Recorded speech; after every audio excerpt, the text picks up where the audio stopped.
That's how you do it. You hit them like that. All right. I've been a pastor for 17 years. I've been in ministry for 20 or so years. And I've been a believer genuinely pursuing the Lord for 26 years. And over the course of time, one of the things that I've noticed the most among believers is a sentiment that I think is actually causing a lot of problems, right? So this is the typical thing, right? There's a sentiment among many believers that I think is causing a lot of harm to those believers, all right? So let me first show you a verse that explains what I mean, all right? There's a verse in the Bible that says this, right? It's entitled Warning Against Apostasy in the actual, that's not inspired, right? But here's what it says. He says, I'm going to start at verse 12. For though by this time you ought to be teachers, you need someone to teach you again the basic principles of the oracles of God. You need milk, not solid food. For everyone who lives on milk is unskilled in the word of righteousness, since he is a child. But solid food is for the mature, for those who have their powers of discernment trained by constant practice to distinguish good from evil. Now, when a lot of Christians read this verse, they read this, and here's where we go. We think like, man, you start evaluating yourself.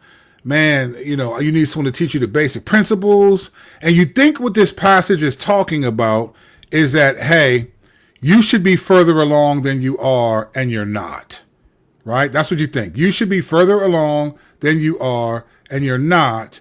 And that's what this passage is talking about. And let me tell you something. As a pastor for the last 17 years, I have had to help more believers unthink this sentiment. Here's the sentiment that most Christians think about when they look at their life, especially as you get older. If you're a parent and your kids aren't saved or something like that. Here's the sentiment that a lot of Christians think. I wish I had done X because I'd be further along. There's this lamenting that you're not as mature as you should be. And you start thinking about, man, if I had just memorized scripture, if I just read the Bible more, if I grew up in the church, you go through all these things. If I had just prayed with my kids more, if I had just done these, if I had just taught them, read them the Bible, all these things, right? And many of us think like, hey, that's a good thing to be in that place. That's a humble place to be. Let me stop you there. It's not a humble place to be. It's actually killing a lot of the faith of a lot of good Christians, a lot of people who are trying to honor the Lord. Let me tell you what I mean. This is called reverse sovereignty when we do this. When we think, oh man, I wish I had done this better. I wish I had done this better. I wish I had done this. I wish I'd be so further along right now. If I just, and you could name what it is. And we all have regrets, both spiritually and non-spiritually. Man, if I hadn't made this decision. You ever heard that conversation? Man, if I just could go back in time and knew what I knew now, who's going to go back in time? The Bible doesn't even talk about time travel, right? It's just not a helpful way to think. When you think, man, if I only knew what I knew now 20 years ago, it's impossible. It's not going to happen. So that's not the question to ask. Believers do the same thing. They think, man, if I had just done this, if I had done that, I'd be more faithful, I'd be further along, I'd be more mature, all these things. This is reverse sovereignty, and it's killing the faith of many. Now, what do I mean by reverse sovereignty? What is reverse sovereignty? Reverse sovereignty is a theological concept that we believe God is in control. He's king of the universe, and everything is submitted underneath to him. Nothing happens without God's awareness, control, involvement in some way, shape, or form. Not pantheism, that God is everywhere, but that all things are submitted under God, even the devil himself, right?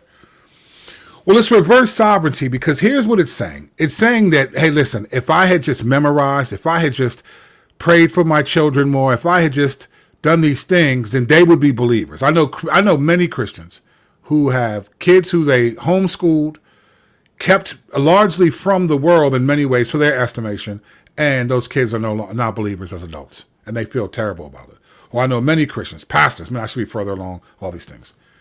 Understand it. I've had the same thoughts and have struggled with that too. Here's the reality. It's reverse sovereignty. Let me tell you why I'm saying it's reverse sovereignty. Because how do you know that you would be different right now if you had done those things a long time ago? How do you know that? How do you know if you had become a Christian or grew up in a Christian home? This used to happen all the time when I would travel as a Christian rapper named Voice. I'd do these concerts. I'd run into these kids who grew up in a Christian home, and they would all say, man, I wish I had a testimony like yours. Or they would say, I wish I had like a Saul to Paul conversion type of thing, right? There was this understanding that, listen, I just lived a boring life. I grew up into the same things, and I would be much more solid in my faith if I had done that, right? You hear this all the time. I watch believers punish themselves all the time thinking, if I had done this, then that's what would be along. Here's the reality. Here's the real question. How do you know that? How do you really know, if you would have started praying earlier, if you would have did this 10 years ago, how do you know? The only way you can make that call is if you should have invested in a stock that you can now look at and be like, that stock blew up. That makes sense because there's tangible proof, right? This stock 10 years ago, you thought it was dumb, and now it's worth $1 billion, and you feel like $1 billion idiot. 100%. I get it. And you are if you should have invested and you didn't. But that's not the topic of this conversation. We're talking about maturity, spirituality. How do you know? How do you know if you would have read every night to your kids they'd be believers? How do you know that? How do you know? It's reverse sovereignty, because God was sovereign over what you did and didn't do in your journey. You know, there are times I can think like, man, I wish I hadn't done this. I wish I had been a virgin when I got married. I wish I hadn't done this stuff. I wouldn't have these crosses. That doesn't mean I would be more mature. God isn't sovereign over just the good things in our lives. He's sovereign over the mistakes that we made, the dumb things in our lives. He's sovereign over the crosses that we carry, every decision we make. Let me tell you something that never happens in heaven. Here's a sound that never happens in heaven when you and I sin. That never happens. That never happens in heaven. The Lord is not like, oh my gosh, hey, Spirit, Jesus, didn't you say this to? Spirit, didn't you convict him this morning? That never happens, right?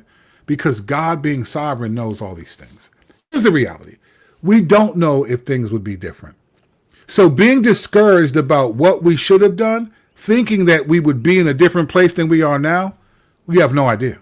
You have no idea. So what do you do if you're in that position? Because I've been there, I've had to do this, and I've walked many people through this. And believe me, this is a phenomenon that I think is killing the faith. Reverse sovereignty is killing the faith of many faithful Christians, especially as they get older and they have kids and they think, man, I should have done this, that, and the third. Here's the question you have to ask yourself. Don't ask yourself, don't loom over, man, if I had done this, I'll be further along. This is all you have to ask yourself. What does faithfulness look like now? Don't worry about what you should have done. You can't change that. We're not going back in time. That's good Hollywood stuff.